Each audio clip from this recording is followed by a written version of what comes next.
मैं इस वक्त दिल्ली के करोल बाग के ओल्ड राजेंद्र नगर में हूँ, जहाँ कल देर रात कोहराम मच गया जब यहाँ के एक मशहूर coaching centre Rouse coaching centre की जो लाइब्रेरी से 3 लाशें निकलती हैं। दिल्ली पुलिस के मुताबिक तकरीबन 7 बजे कल देर शाम फायर ब्रिगेड को एक कॉल जाती है, जिसमें बताया जाता है कि हैवी रेनफॉल की वजह से यहाँ वाटर लॉगिंग हो गई है और वाटर लॉगिंग के बाद कोचिंग के जो बेसमेंट में जो लाइब्रेरी बनाई गई है वहाँ पानी चला जाता है। बड़ी मुश्किलों से वहाँ से स्टूडेंट्स को निकाला जाता है, लेकिन आखिर तक 3 लाशें फायर ब्रिगेड और पुलिस अमला को मिलती हैं। उसके बाद इस पूरे इलाके में कोहराम मच जाता है। हमारे साथी लगभग 4 साथी चले गए हैं लगभग पिछले 3 दिनों से। 3 दिन पहले क्या हुआ था कि पटेल नगर जो हमारा एरिया है वहाँ पर करंट लगने से जो वाटरफॉल हुआ था, बारिश आई थी तो करंट लगने से एक साथी वहाँ पे ऑन द स्पॉट डेथ कर गया। ठीक है, वो भाई था और आज जो कल जो है 2 बहनें और एक मतलब भाई, ये 2 है बाढ़ आने से। और नीचे जो लाइब्रेरी होता है, एक राउस IAS एकेडमी कोचिंग है, लाइब्रेरी होता है, उसके अंदर पानी गया और ये लोग अफरा तफरी मची। ये लोग उसमें एक वायर भी उसमें करेक्शन, मान लीजिए जब है तो वायर रहेगा उसमें तो करेक्शन से उनको भी करंट लगने से उनकी मौत हो गई। तो इसका जिम्मेदार जो है मुख्य तौर पर दिल्ली MCD है। खैर हमको राजनीतिक पार्टी से कोई मतलब नहीं है, लेकिन हमारा साथी गए हैं तो हमको दुख है और हम न्याय की मांग कर रहे हैं। और न्याय की मांग करते हुए दिल्ली पुलिस ने हम लोग को अरेस्ट करके ले जा रही थी।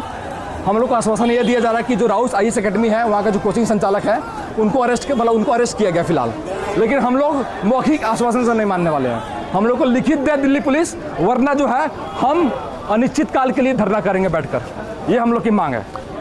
मेरा शैलेश कुमार नाम हुआ, मैं यहीं पटेल नगर में पढ़ता हूँ और यहाँ पे मेरे क्लासेस वगैरह चल रहे हैं। तो मेरे इससे पहले भी एक दोस्त का हो गया था, वो हमारे साथ ही मेन प्री का तो साथ ही प्रिपरेशन किए थे हम लोग, नीलेश कुमार था।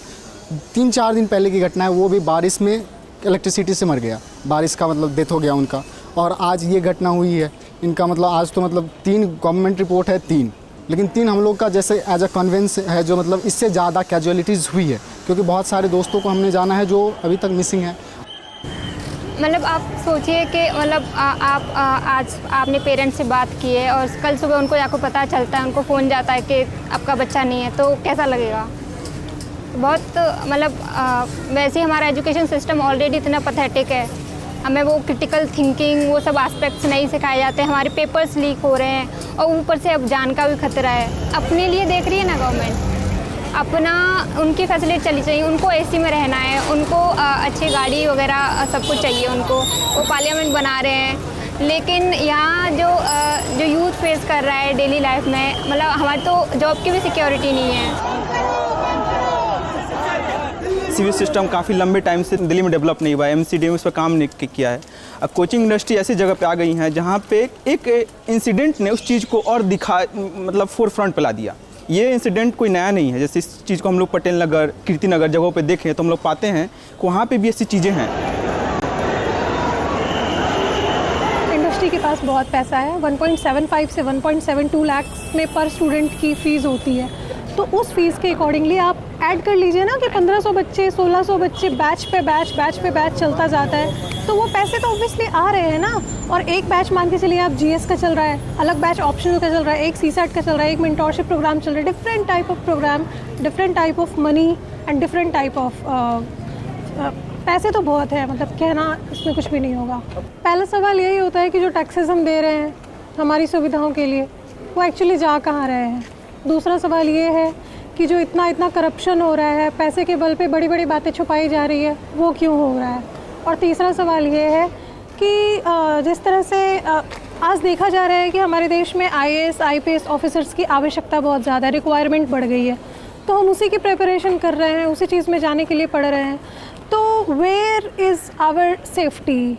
हम तो बहुत नामी इंस्टीट्यूट्स में अपना नाम लिखवा लेते हैं ये सोचते हुए कि हमारी सुविधाएं अच्छी होंगी, सब कुछ होगा, लेकिन ऐसा कुछ भी नहीं होता है।